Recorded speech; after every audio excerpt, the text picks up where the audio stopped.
Hello? Hello? The Classic Guitar Rock Podcast starts right now. Exclusively on ESPN Plus, UFC 313, Saturday.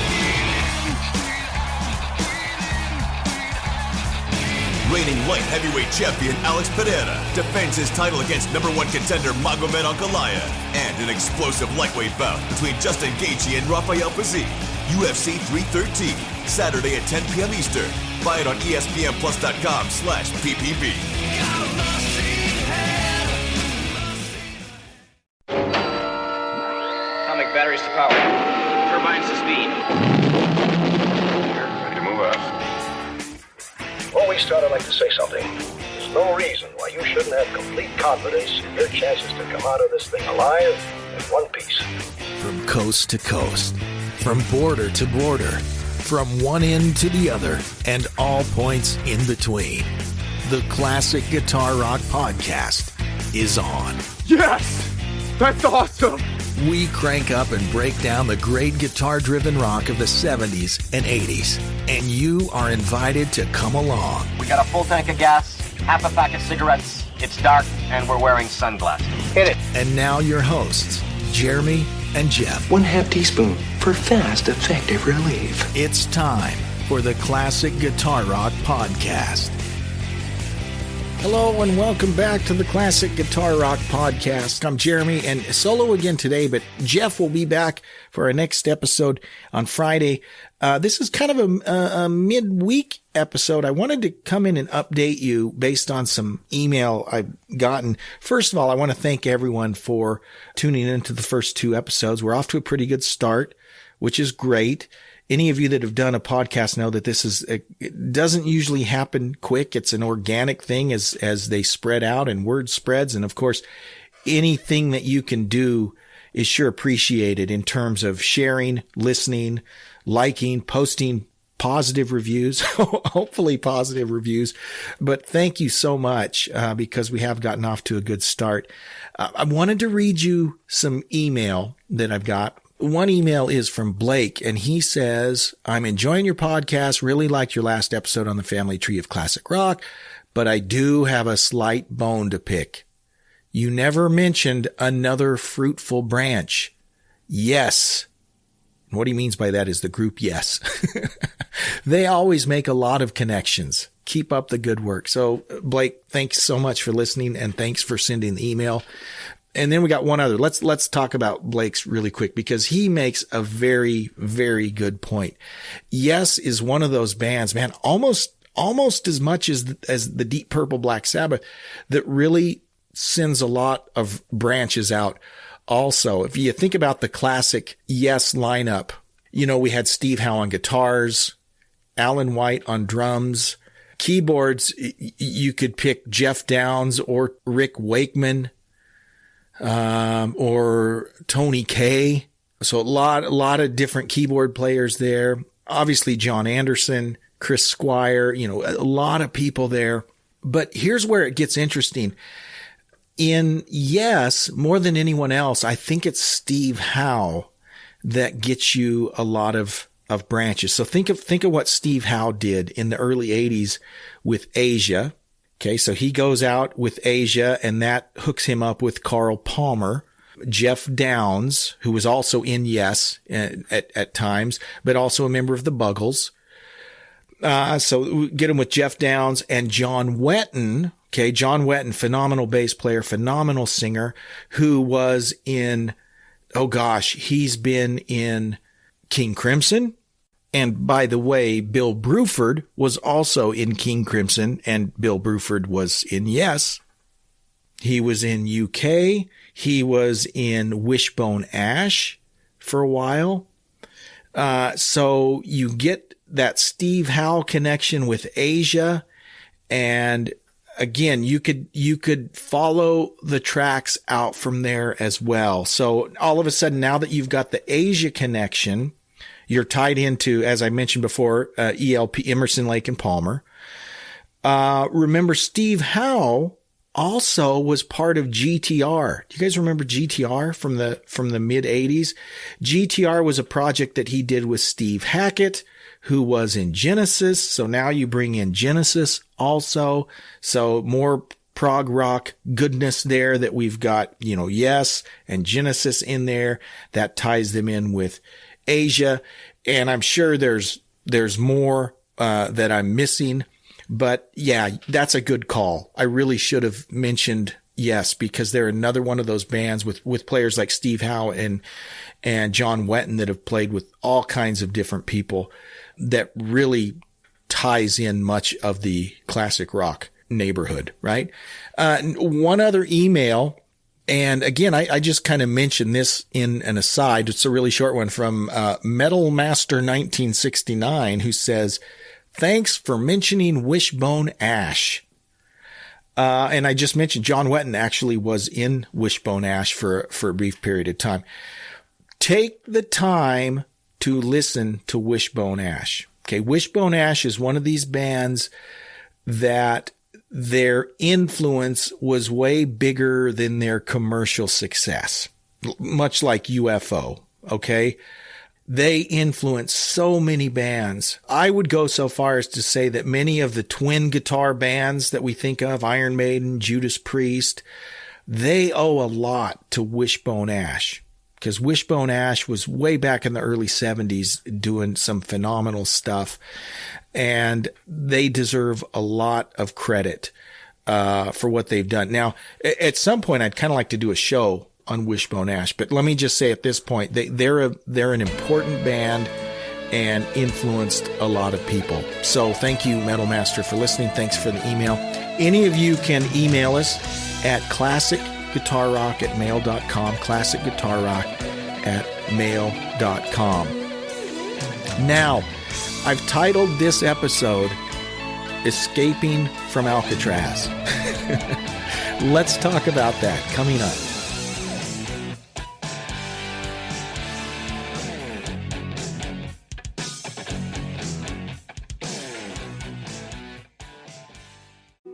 This episode is brought to you by Coffee Mate. After watching this season of the HBO's original series, The White Lotus, this is the tropical getaway I needed. One more pina colada, please. Hey, you're not on mute. Oh, I thought I was in paradise. Turns out it was my Coffee Mate. Coffee Mate pina colada and Thai-iced coffee-flavored creamers. Inspired by the newest season of HBO's original series, The White Lotus. For the love of coffee. Try now.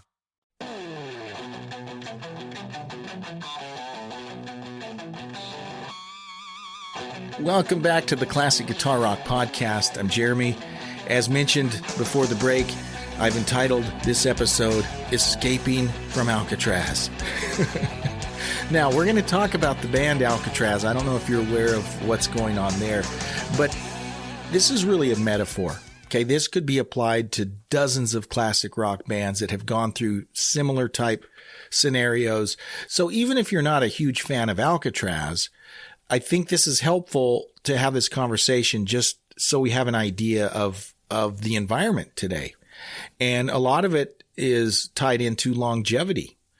We're now talking about classic rock artists who are in their 70s now, who've been performing for over 50 years.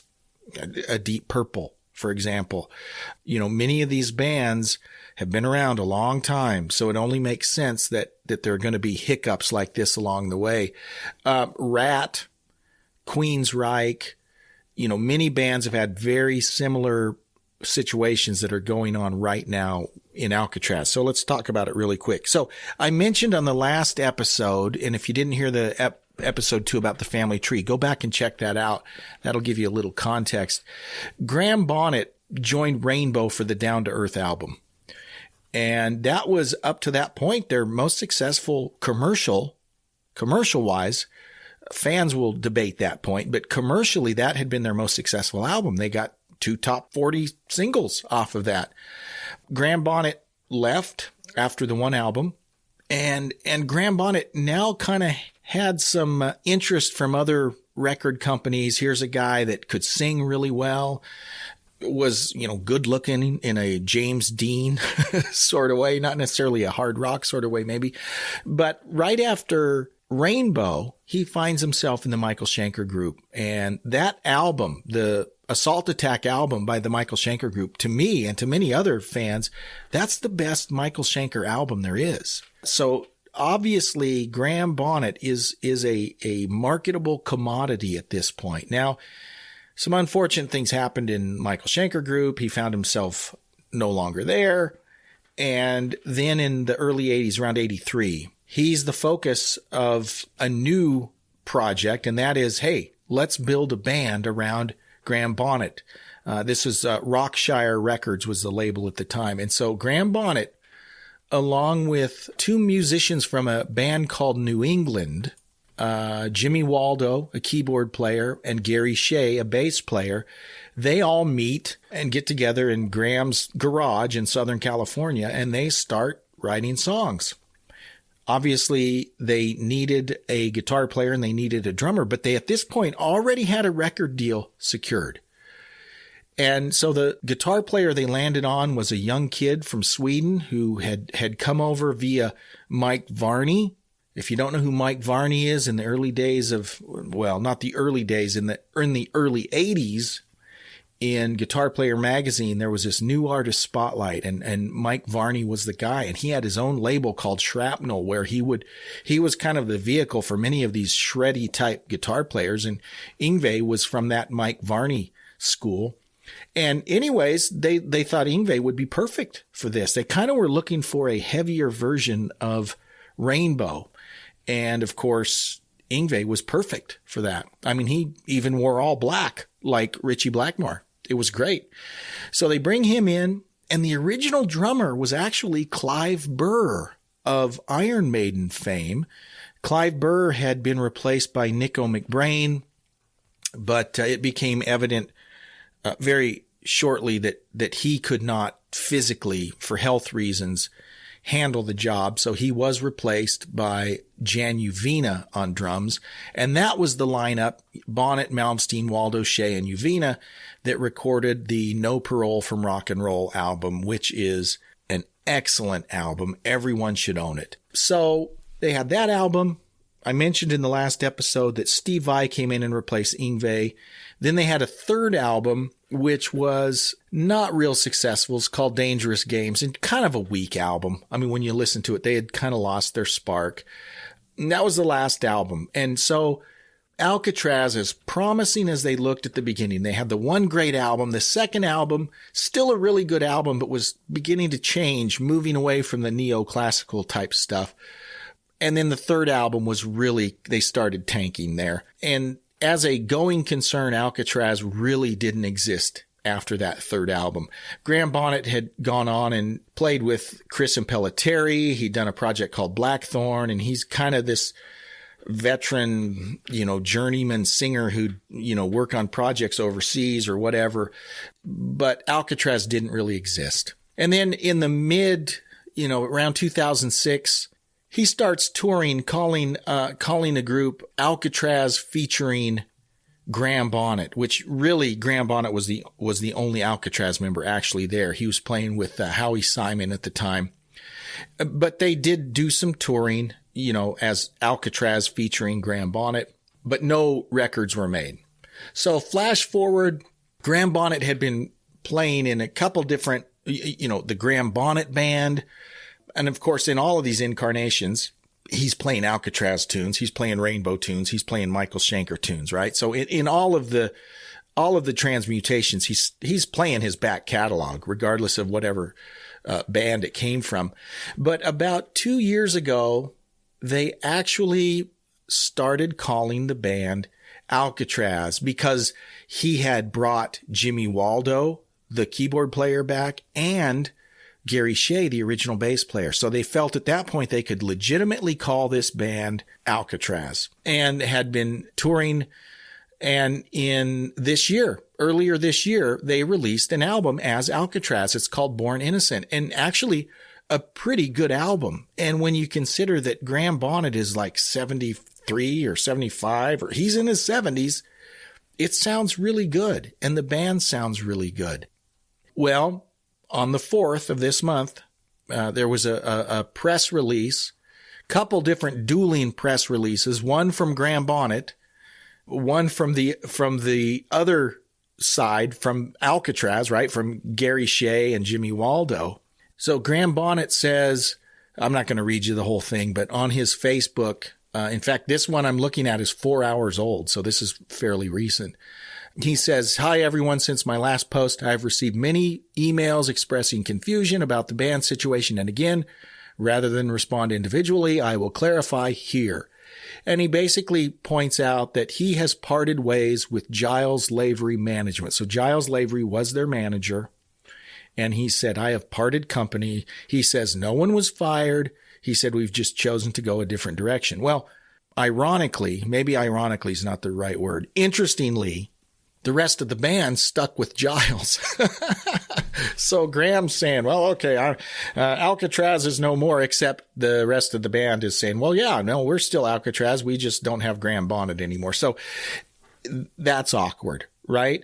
And so on the one hand, you say, okay, well, here's Graham Bonnet, the guy that the band was built around.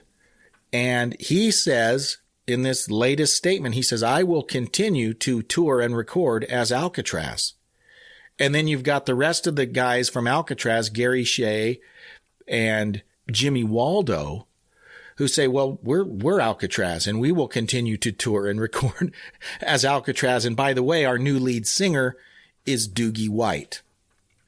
Again, this is kind of awkward because Doogie White, also a member of Rainbow at one point, has worked side by side with Graham Bonnet on the newer Michael Schenker stuff, Temple of Rock stuff, and they're friends. And Graham even says in his post, he says, I've toured with Doogie the past few years with Schenkerfest, and he is a good friend and a damn fine performer. In my opinion, there's no such thing as too much music. People can listen to one or the other or both versions and choose whatever they like. I'm not interested in squabbling over a name. I'd rather just make music.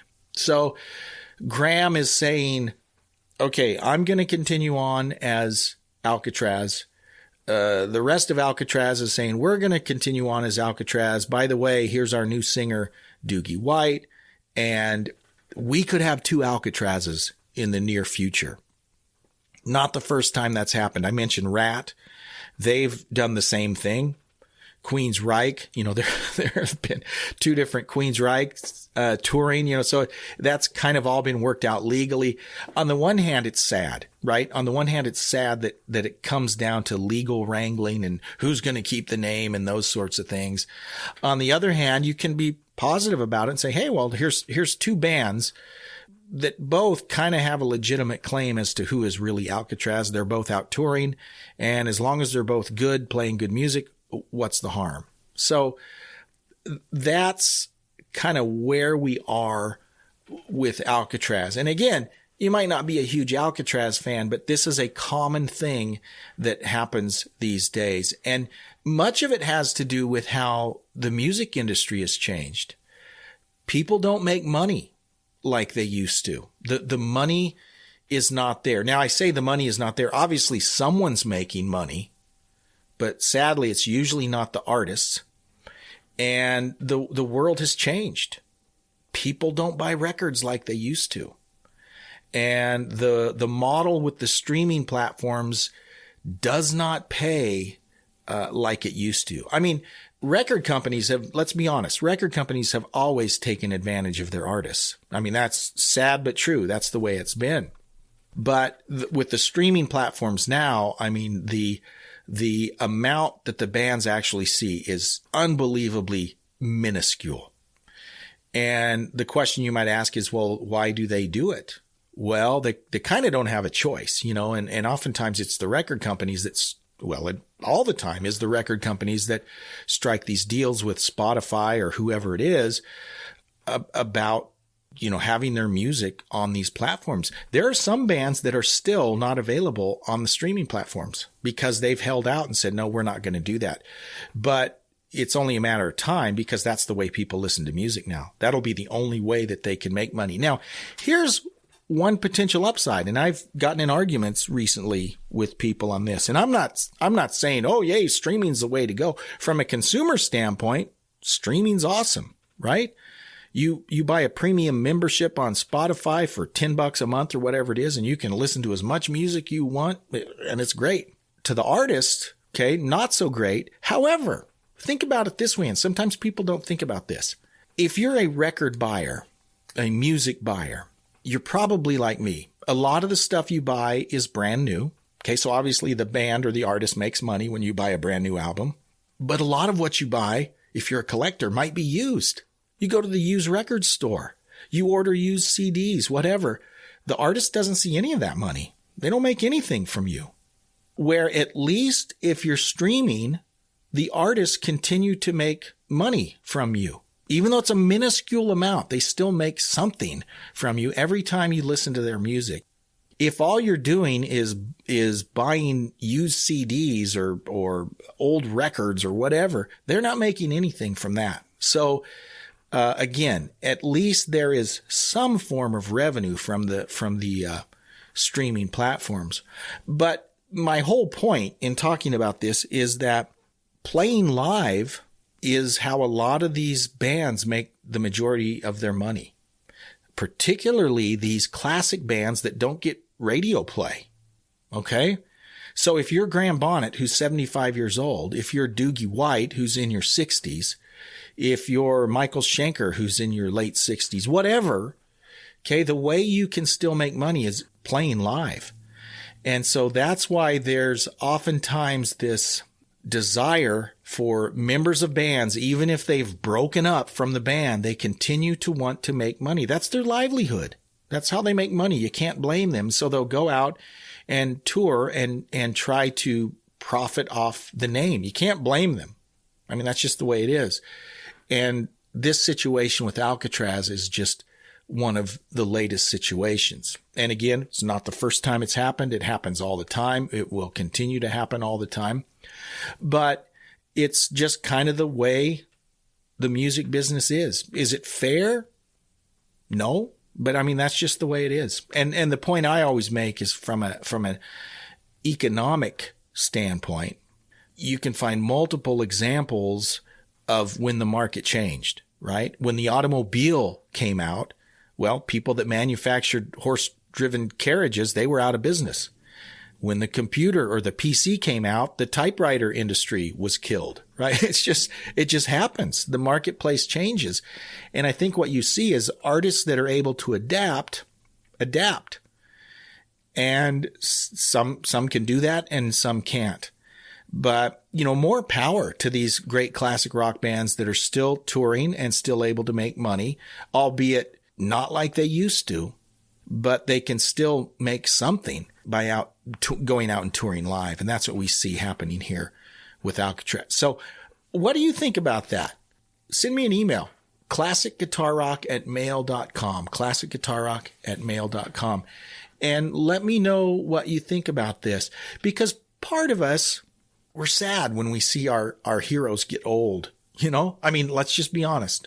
We see them get old and I see this all the time. Well, they need to just hang it up.